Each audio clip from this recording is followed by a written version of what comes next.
ஓம் சாந்தி sister, குஷியா இருக்கிறீங்களா? ஓம் சாந்தி brother, குஷியா இருக்கும். Okay sister. இன்னைக்கு 22/7/2024 முரளி பார்க்க போறோம். என்ன சொல்லியிருக்காரு பாபா சிஸ்டர்? பாபா இன்னைக்கு ஆத்ம அபிமானி ஆகுங்க, அதனால நிறைய பலன்கள் இருக்கு அப்படின்னு அதை பத்தி சொல்றாரு பிரதர். ஆத்மாபிமானி ஆனாலே கர்மேந்திரியம் குளிர்ச்சி ஆயிடும், விகார துர்நாற்றம் நீங்கிடும், உள்நோக்கு முகமுடையவராகி மலர்களாக ஆகிடுவீங்க. ஸோ மலர்கள்னா தெய்வீக குணங்களை தான் நறுமணம்னு சொல்லுவாரு. ஸோ தெய்வீக குணங்கள் நிரம்பிய நறுமணமிக்க மலர்களாக மாறுவீங்க. இவ்வளவுத்துக்கும் நீங்க பண்ண வேண்டியதெல்லாம் நான் வெறும் ஒளிப்புள்ளி, அவ்வளவுதான். அப்ப தானாகவே கர்மேந்திரியங்கள் குளிர்ச்சி ஆயிடும், அப்படியே ஆழ்ந்த அமைதியில இருக்கும். அமைதியில இருக்கிறதுலயே உங்களுடைய கவனம் இருக்கும், அதான் உள்நோக்கு முகம். சொல்லுங்க சிஸ்டர். பாபா கேக்குறாரு, பாபா எந்த 2 வரதானங்களை நமக்கு கொடுக்கறாரு, அத சொரூபத்துல எப்படி கொண்டு வர்றது அப்படின்னு கேக்குறாரு. சுகம் மற்றும் சாந்தி அப்படின்ற வரதானங்கள் நமக்கு கொடுக்கறாரு. அதனால எவ்வளவு முடியுமோ அவ்வளவு அமைதியில இருக்கிறதுக்கு பயிற்சி பண்ணுங்க. யாராவது தலைகீழாக பேசுறாங்க, தப்பும் தவறுமா பேசினா கூட நீங்க பதில் சொல்லாதீங்க, அமைதியில போயிருங்க அப்படின்னு சொல்றாரு. வீண் விஷயங்களை ஒருபோதும் பேசாதீங்க. நீங்க உங்க பேச்சின் மூலமா யாருக்கும் துக்கம் கொடுக்காதீங்க. வாயில யாராவது நம்மள டென்ஷன் படுத்துற மாதிரி பேசினா கூட கூழாங்கல்ல வாயில போட்டுட்டு அமைதியா இருங்க. இப்படி எல்லாம் இருந்தாலே இந்த 2 வரதானம், சுகம் சாந்தி வரதானம் வந்துரும், சொரூபத்துல வந்துரும் சொல்ற. சூப்பர். உங்களை பத்தி தப்பா பேசினாலும் அமைதியா இருக்க சொல்ற. இது அஞ்ஞானிகளே நிறைய பேர் ஃபாலோ பண்ணுவாங்க. அப்படியே அமைதியா இருப்பாங்க, இல்ல அந்த இடத்த விட்டு எட்ட போயிடுவாங்க. அதே மாதிரி வீண் விஷயத்த பேசவோ கேட்கவோ இல்லாம, ஏன்னா கேட்டாலே அது நம்ம மைண்ட் நிம்மதியை கெடுத்துடும். சோ அதனால தேவையற்ற எந்த விஷயமும் பேச வேண்டான்ட்டாரு. யாருக்கும் துக்கம் கொடுக்கற மாதிரி நம்ம வார்த்தை இருக்குதா செக் பண்ணோம், அதுக்கு பேசாம இருக்கிறதே பெட்டர். ஸோ அதுல ரொம்ப கவனம் கொடுக்கணும் அப்படின்றாரு. அதையும் மீறி ஏதாவது ஒண்ணுச்சுன்னா வாயில குழங்கல் போட்ட, குழங்கல்ன்றது தமிழ்ல பாத்தீங்கன்னா தண்ணி முழுங்காம வச்சிருக்க சொல்லுவாங்க, அது ஒரு கதை வரும். ஸோ அப்ப எதுவும் பேச முடியாதுன்றதுனால. ஸோ இதெல்லாம் முழுக்க முழுக்க அமைதியா இருந்துட்டீங்கன்னா அமைதியும் சுகமும் தானா வந்துடும். ஏன்னா ஒரு ஒரு ஒரு உத்வேகத்துல சொல்ற ஒரு வார்த்தை ஜென்ம ஜென்மத்துக்கு நிம்மதி இல்லாமல் ஜென்ம ஜென்மத்துக்கு நண்பனை பகைவனா மாத்தி விட்டுரும். அவசரப்பட்டு பேசுற ஒரு வார்த்தை, கோபத்துல பேசுற ஒரு வார்த்தை, அந்த நேரம் ஜஸ்ட் என்ன கோபம் இருந்தாலும் அமைதியா இருந்துட்டாலே போதும், அப்புறம் தானாவே சரியாயிடும். ஆனா நீங்க வார்த்தையை விட்டீங்கன்னா அது சரியாகிறதுக்கு வாய்ப்பே இல்லாம போயிடும். அதனால்தான் திரும்பி பதில் சொல்லாதீங்கன்றார். இதுதான் ரொம்ப ரொம்ப முக்கியமான விஷயம். இப்ப வரைக்கும் அஞ்ஞானிகளே ஃபாலோ பண்றாங்க அப்படின்னா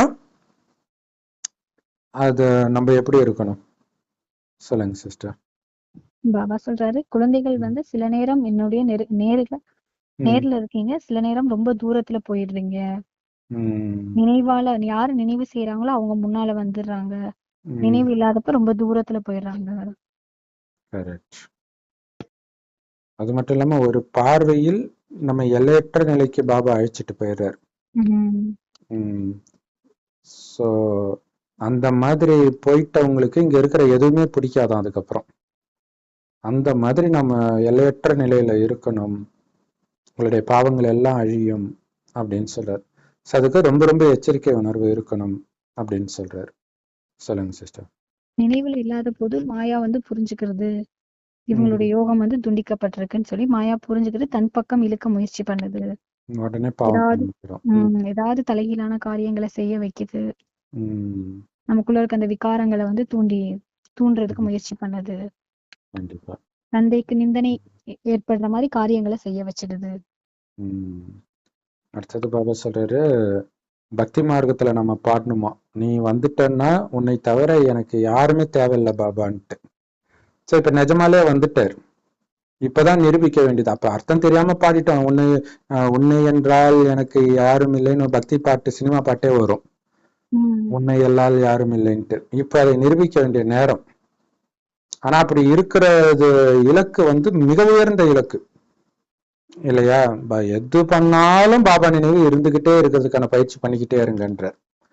காரியம் செய்யும் போதும் அந்த நினைவு இருந்துகிட்டே அது முடியாத விஷயம் கிடையாது. ஆரம்பத்துல கஷ்டமா இருக்கும், ஆனா அது முடியும். அதுதான் முக்கியம். நீங்க நினைவோடு சாதாரண காரியம் செஞ்சாலும் அது சேவை. ஆனா நினைவில்லாமல் நீங்க சேவையே செய்தாலும் அது சாதாரண காரியம் தான். அதுல கவனம் வைக்கணும். மிக உயர்ந்த இலக்குன்றார். சோ இதுக்கு பயிற்சி பண்ணிக்கிட்டே இருக்கணும்ன்றார். சொல்லுங்க சிஸ்டர். பாபா சொல்றாரு, நீங்க நினைவுல இல்ல அப்படின்னா தலைகீழான காரியங்கள் செய்யறவங்களா மாறிடுவீங்க. கோபம் வந்து தங்களுக்குள்ள சண்டை சச்சரவு போட்டு பேரை வந்து கெடுத்துக்கிறீங்க. அதனால ரொம்ப கவனமா இருக்கணும். கரெக்ட். என்னன்னா நினைவு இல்லைனாலே நம்ம கெட்ட காரியத்தை செய்ய வச்சிடும், பாபா நிந்தனை பண்ண வச்சிடும்ன்றார். உதாரணத்துக்கு சிலர் கோபப்படலாம், சிலர் தங்களுக்குள்ள சண்டை போட்டுக்கலாம். இது எல்லாமே பாபா நிந்தனை பண்றதுதான். கடவுளை திட்டுறதுக்கு பேர் நிந்தனை கிடையாது, கடவுளுடைய வழியை மீறதுக்கு பேர் தான் நிந்தனை. அதை புரிஞ்சுக்கணும். ஏன்னா மற்றவங்க வந்து கடவுளை திட்டுவாங்க, ஆனா அதுக்கு காரணமாக நம்ம ஆயிடக்கூடாது. நம்ம கோபப்பட்டா ஐயோ இவங்களுக்கு தான் கடவுள் சொல்லி கொடுக்குறாராம் அப்படின்ட்டு போயிடுவாங்க. ஒரே டக்குன்னு சொல்லுவாங்க, இதான் பிரம்மகுமாரில சொல்லி கொடுத்தாங்களான்னு. அங்கதான் நிந்தனை. அதனால ரொம்ப ரொம்ப எச்சரிக்கையா இருக்கணும், நம்மளால அப்பாவுடைய பேர் கெட்டக்கூடாதுன்ட்டு. அப்ப குடும்பத்துலதான் மெயினா பிரச்சனை வரும். அப்ப குடும்பத்துலதான் மெயினா பாபாவோட நினைவுல இருக்கணும். ஏன்னா குடும்பத்துலதான் நம்மளுடைய அந்த உள்ள இருக்கக்கூடிய குணத்தை, அதாவது இயல்பாக நம்ம இருப்போம். வெளியில எல்லாம் நடிப்போம், ஆபீஸ்ல நல்ல பிள்ளையா இருப்போம், ஸ்கூல்ல நல்ல பிள்ளையா இருப்போம், ஆனா வீட்டுலதான் நம்முடைய குணம் வெளிப்படும். அதுக்குதான் ரொம்ப கவனம், பாபா கிட்ட புத்தி இணைச்சுக்கிட்டே இருக்கணும்ன்றார். சொல்லுங்க சிஸ்டர். பாபா சொல்றாரு, நம்ம வந்து ஆத்ம அபிமானி ஆகிறதுக்கு முயற்சி பண்ணணும். ஏன்னா நம்ம தேக உணர்வுல வந்துடுறோம். அப்ப தேக உணர்வுனால தப்பு பண்றதுனாலதான் ஆத்ம உணர்வுலயே இருங்க, இல்லாட்டினா நிந்தனை பண்ணிக்கிட்டே இருப்பீங்க. அப்புறம் எப்படி உயர்ந்த பதவி அடைய முடியும், லட்சுமி நாராயணன் ஆக முடியும்? அதனால முழு முயற்சி பண்ணி பண்ணீங்கனாலே குளிர்ச்சி ஆயிடுவீங்கன்ற அந்த நினைவு தான், வேற ஒண்ணும் இல்லை. ஆத்மான்ற நினைவும் பரமாத்மான்ற நினைவும் சொர்க்கத்துக்கு போயிட்டு இருக்கிற அந்த சுகமான உலகத்துக்கு, அமைதியான உலகத்துக்கு போயிட்டு இருக்கிறன்ற நினைவும் உங்களை அப்படி மாத்திடும். ஏன்னா எந்த இடத்துல இருக்கிறீங்களோ, அதை இப்ப பாபா சொல்லியிருப்பாரு அவ்யக்த முரளியில, நீங்க வந்து ஒரு ஊட்டிக்கு இத இமயமலைக்கு போறீங்கன்னா நீங்க விரும்பாட்டினாலும் அங்க குளிர்ச்சியா தானே இருக்கும். அந்த மாதிரிதான் பரந்தாமத்துக்கு போனா உங்களை விரும்பாமலே உங்க மனம் குளிர்ச்சி அடைஞ்சிடும்ன்றார். சோ அதனால அங்கேயே இருங்க, பாபா நினைவுல இருங்க. அதே மாதிரி சொர்க்கத்திலே இருங்க, சூக்ஷ்ம வதனத்திலே இருங்க. இப்ப தானாக எல்லா விகாரவுக்கும் நம்மை விட்டு போயிடும். அளவற்ற சக்தியில நிரம்பியவரா ஆயிடுவீங்க. அப்படியே காரியம் செய்யுங்கன்ற. இந்த இப்ப ராமரை எப்ப காட்டினாலும் அவர் சாதாரண வேலை செஞ்சா கூட பின்னாடி அந்த அம்பு, அது என்னமோ சொல்லுவாங்க, தொம்பரா துணியோ ஏதோ நம்பரா துணி, அந்த அம்பு வைக்கிற துணி இருக்கும். இப்ப ஆயுதங்களோட யாராவது வேலை செய்வாங்களா? அப்ப அது என்ன சூக்ஷ்ம ஆயுதம்? பாபா நினைவு, நினைவு ஞானத்தோட காரியத்தை செய்யுங்கன்றார். சொல்லுங்க சிஸ்டர். நீங்க நினைவுல இருந்து காரியங்கள் செய்யும் போது தந்தை கிட்ட இருந்து அதிகமான சக்தி கிடைக்கும். இது கர்மங்கள் செய்ய வேணாம்னு தந்தை சொல்லல. ஆனா அங்க சத்தியுகத்துல உங்களுடைய கர்மம் எப்படி இருக்குமோ அகர்மமா இருக்கும், அதே மாதிரி இங்க பண்ணுங்க அப்படின்னு சொல்றாரு. கலியுகத்துல நீங்க செய்யக்கூடிய எல்லா கர்மமுமே விகர்மம் ஆயிடுது. சூப்பர்.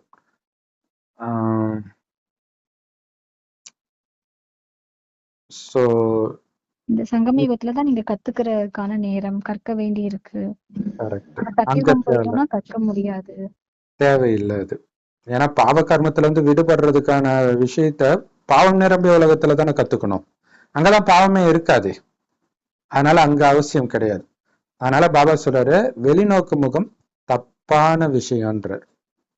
உள்நோக்கு முகமா இருங்க. வெளியில அர்த்தம் என்ன பண்றான், இவன் என்ன பண்றான், இப்படி பார்த்து பார்த்து கிரகிச்சு ஒரு நல்லது போனா 100 கெட்டது உள்ள போயிடுது. அதனால வெளியிலே பார்க்காதீங்க, நல்லது பாபா சொல்லி கொடுக்கிறார் அதை மட்டும் பாருங்க. அப்படியே வெளியில பார்த்தாலும் நல்லதை மட்டும் கிரகிக்கிற அன்னப்பறவையா ஆகுங்க. கடைசி நேரத்துல அந்த மாதிரி ஒரு நிலை வரும்ன்றார். வேற எதை பற்றியும் கவலைப்பட மாட்டோமா, நான் நாராயணன் ஆகணும், நாராயணன் ஆகணும், என்ன திட்டினாலும் நான் அமைதியா இருக்கிறேனா, இந்த மாதிரி உள்ளுக்குள்ள பேசிக்கிட்டே இருப்பீங்களாம். ஒரு பாபா வச்சு அந்த நிலை எப்பயோ ஒரு தடவை வர்றதுக்கு இப்பயே வந்துடுச்சுன்னா இப்பயே சந்தோஷமா இருப்போம்ல.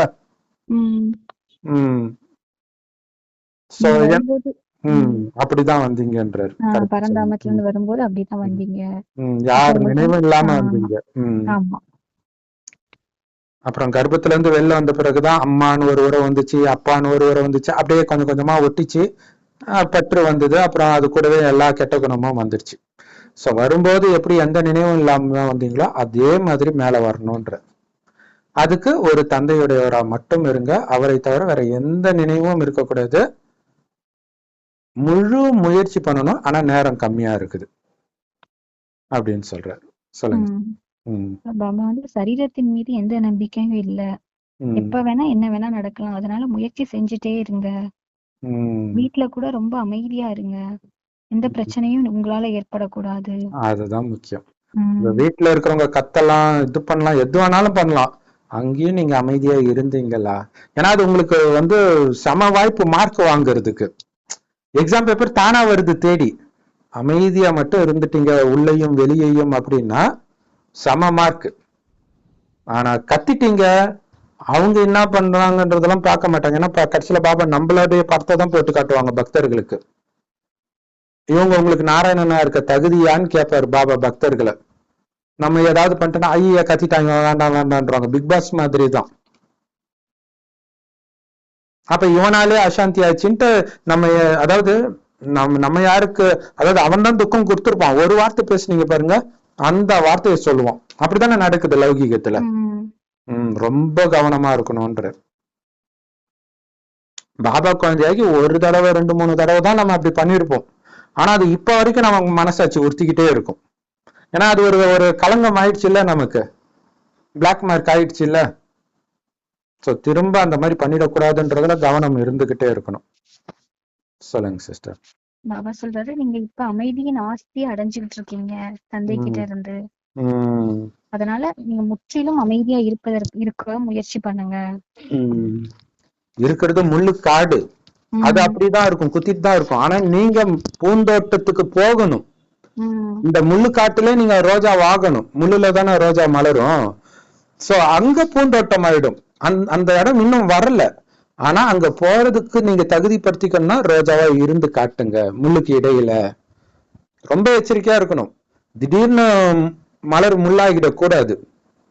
அதுல கவனம் கொடுக்கணும். அதுக்கு என்ன பண்ணும், அப்பா நினைவு, அப்பா நினைவு, அப்பா நினைவு. அந்த அவர் பேர் மார்கண்டேயன், சிவலிங்கத்தை கடைசி நேரத்துல கட்டி பிடிச்சிட்ட மாதிரி புத்தினால அவரை மட்டும் பிடிச்சிக்கிட்டு என்ன வேணாலும் நான் அமைதியா இருப்பேன், அமைதியா இருப்பேன், என்ன வேணாலும் பண்ணு, எதை வேணாலும் புடுங்கிக்கோ, நான் அமைதியா இருப்பேன் அப்படின்னு இருக்கணும். இவ்வளவுதான் நமக்கு பாபா கொடுக்கிற வேலையே. சொல்லுங்க சிஸ்டர். பாபா சொல்றாரு, ஆத்மாவுடைய சுய தர்மமே அமைதிதான். அப்புறம் உங்களுடைய வீடு கூட சாந்தி தாமம். இப்ப அந்த வீட்டுக்கு நம்ம போகணும் அப்படின்ற விஷயமும் உங்களுக்கு தெரியும். அது மட்டும் இல்லாம தந்தை கூட சாந்தியின் கடலா தான் இருக்காரு. அவரை போல நீங்களும் சாந்தி கடலா மாறணும். கரெக்ட். அவரு அந்த கடல்ல இருந்து வந்த குழந்தைன்னா அதே மாதிரி தானே இருக்கணும். அந்த கடலுடைய தன்மை என்ன? அமைதி. சோ அப்ப அமைதியை கெடுக்கக்கூடியதுதான் வீண் விஷயங்கள்லாம். அப்ப அது பயங்கர நஷ்டத்தை ஏற்படுத்துதுன்றாரு. ஏன்னா இங்க நீங்க போற இடமெல்லாம் அமைதியை உங்களை அறியாம பறவை செஞ்சுக்கிட்டே இருப்பீங்க. எப்படி சென்ட் அடிச்சுட்டு ஒருத்தவங்க போறாங்கன்னா போற இடமெல்லாம் வாசனை அடிக்குதோ, அந்த மாதிரி அமைதியை உங்களை சுத்தி பரவிக்கிட்டே இருக்கும், வீண் எண்ணமே இல்லாட்டினா. ஆனா எப்ப மற்றவர்களை பற்றி நீங்க நினைக்கிறீங்களோ அப்பயே அமைதி கெடும். வாயை திறந்து பேசுறீங்கன்னா கேட்கவே தேவை, பெரிய நஷ்டம் ஏற்படுதுன்ற. சோ அதனால அந்த மாதிரி வார்த்தையே நீங்க பேசுறீங்கன்னா அப்பா பேரை கெடுக்கிறீங்கன்னு புரிஞ்சுக்கோங்கன்றார். நீங்க யார பத்தி பேசுறீங்களோ அவங்க பேரை கெடுக்கல, அப்பா பேரை கெடுக்கிறீங்கன்ற. அதனால அமைதியா இருந்துட்டா எந்த தப்பும் நடக்காது. சோ சிவனேன்னு தானடா நான் இருந்தேன்றோம்ல, அப்படி சிவனேன்னு இருக்க வேண்டிய நேரம் இதுதான். அப்ப பாவம் எல்லாம் அழிஞ்சிடும். சொல்லுங்க சிஸ்டர்.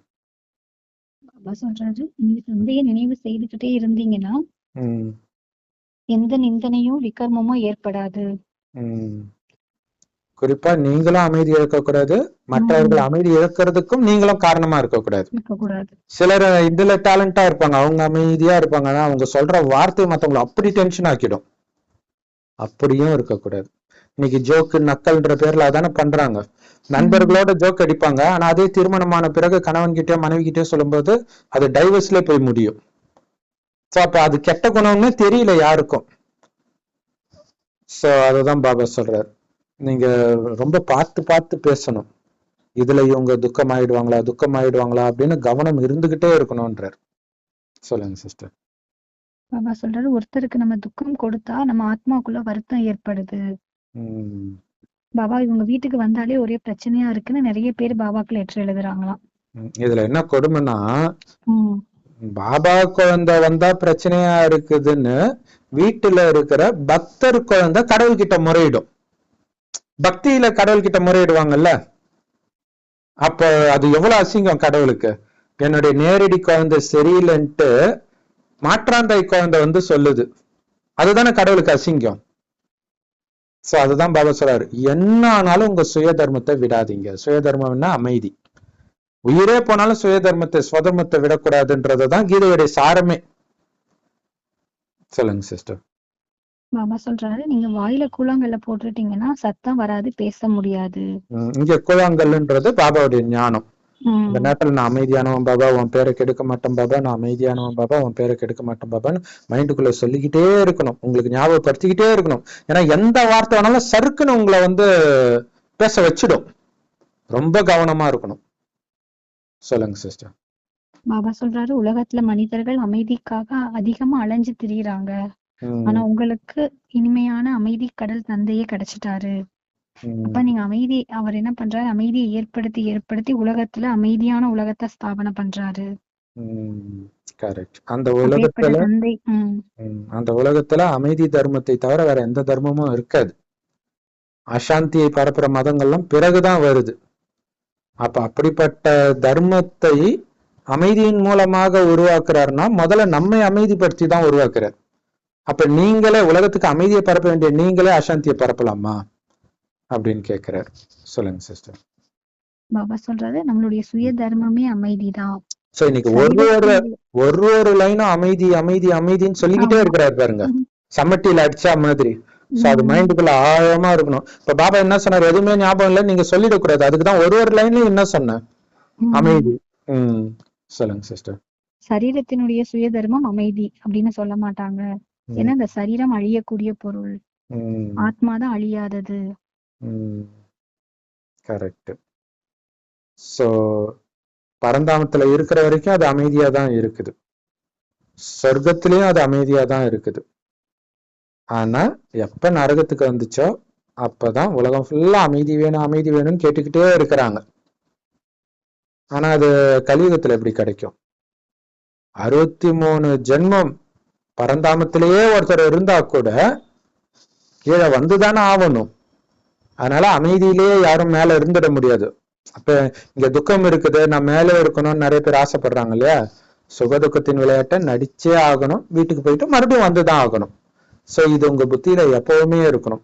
சோ அமைதி நீங்க இங்க உருவாக்குங்க. அமைதி வேணும்ட்டு பரந்தாமத்துக்கு போயிடணும்னு நினைக்காதீங்க, அது சாத்தியமும் கிடையாதுன்ற. சொல்லுங்க சிஸ்டர். தந்தை வந்து நமக்கு சுகம் சாந்தியினுடைய வரதானத்தை கொடுக்கறாரு. அந்த இந்த கவனத்துல எப்பவுமே நம்ம இருக்கணும் அப்படின்னு சொல்றாரு.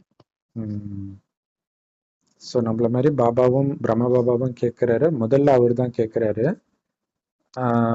பாபா சொல்றாரு, எல்லாரையும் வந்து அவரு என் இனிமையான குழந்தைகளே அப்படின்னு தான் சொல்றாரு.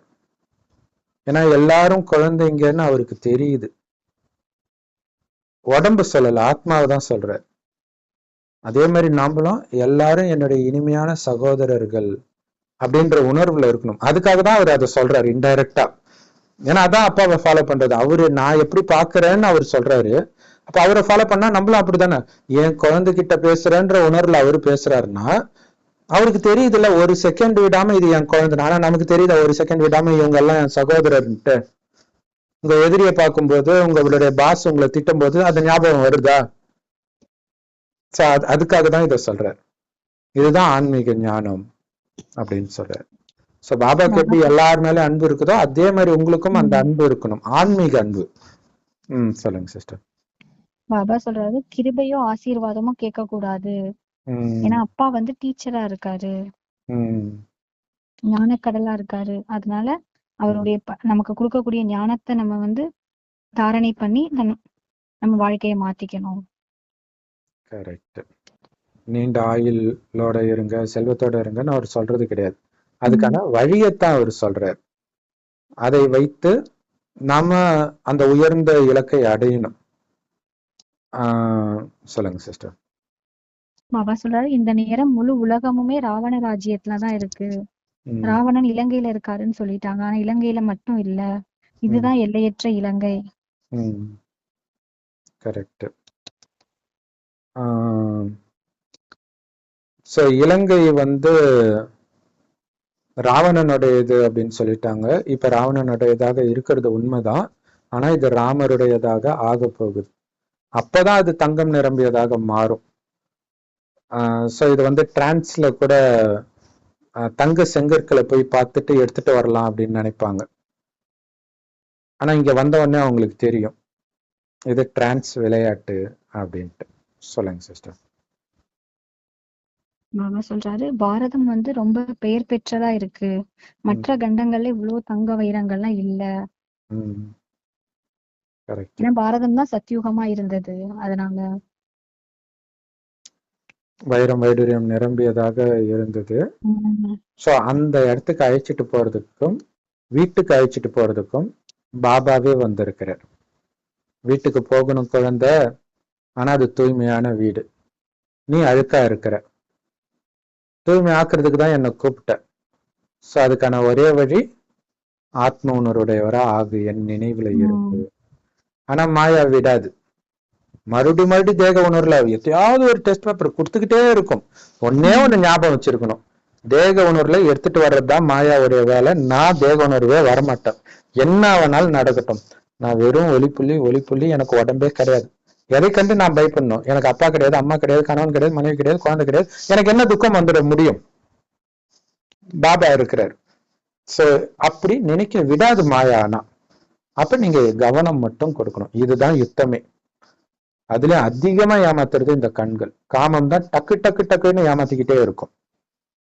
அதனால பாபா சொல்ற, சகோதரன் சகோதரி உறவுல கூட பார்வை கெட்டு போயிடுது. அதனாலதான் ஆத்மாவை பாருங்கள், ஆத்மாவை சகோதரன் பாருங்க, உடம்பு சொல்லல. சோ மிக உயர்ந்த இலக்கு.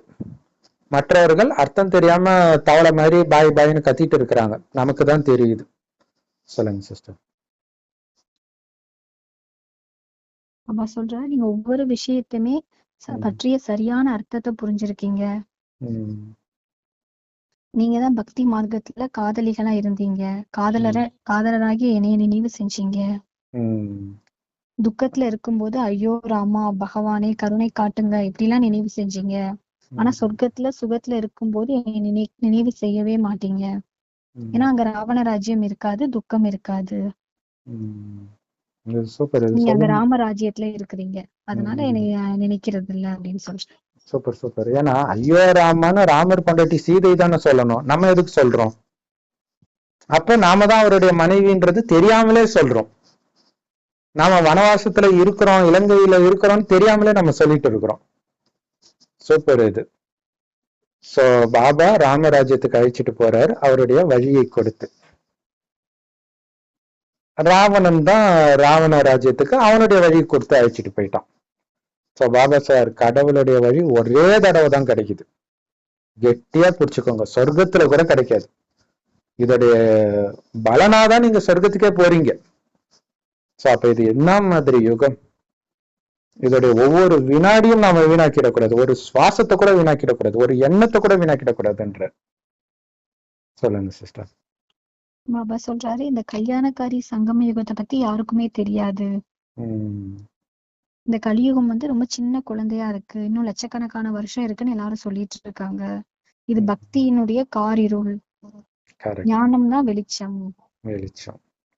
நாடகப்படி இந்த காரிருள்ல பக்தியும் நடக்க வேண்டி இருக்குன்றது நிச்சயிக்கப்பட்டிருக்கு. சமீபத்திய முரளியில பாபா சொல்லியிருப்பாரு, பகல்ல மட்டும் இருங்க, இரவையே பார்க்காதீங்கன்னுவார். இந்த எல்லையற்ற இரவு நரகத்தை பார்க்காதீங்க, எல்லையற்ற பகல்ல அவ்வியக்த முறையில வந்துச்சு அது. அப்ப பகல்ல இருங்கன்னா என்ன அர்த்தம்? சொர்க்கத்திலேயே இருக்கிறதா நினைங்க. அங்க நாராயணன் எப்படி பார்ப்பார், நாராயணன் எப்படி உட்கார்வார், நாராயணன் எப்படி பேசுவார், அவருடைய உள்ளுணர்வு எப்படி இருக்கும், எவ்வளவு குளிர்ச்சியா இருப்பார், எப்படி சிரிச்ச முகத்தோட இருப்பார். அதே நிலையில இருங்க. அதுதான் உள்நோக்கு முகம். வெளியில நடந்துக்கிறதுக்கு நீங்க ரெஸ்பான்ஸ் பண்ணல, உள்ளுக்குள்ள நீங்க யாரா இருக்கிறீங்களோ அதை மட்டும் வெளிப்படுத்துறீங்க. அவங்க கோபப்பட்டாலும் நீங்க அன்பை தான் கொடுக்க போறீங்க, அன்பா பேசினாலும் அன்பை தான் கொடுக்க போறீங்க. அதுல கவனம் கொடுங்க. அந்த மாதிரி, ஏன்னா அந்த மாதிரி வழியை கொடுத்திருக்கிறாரு பாபா.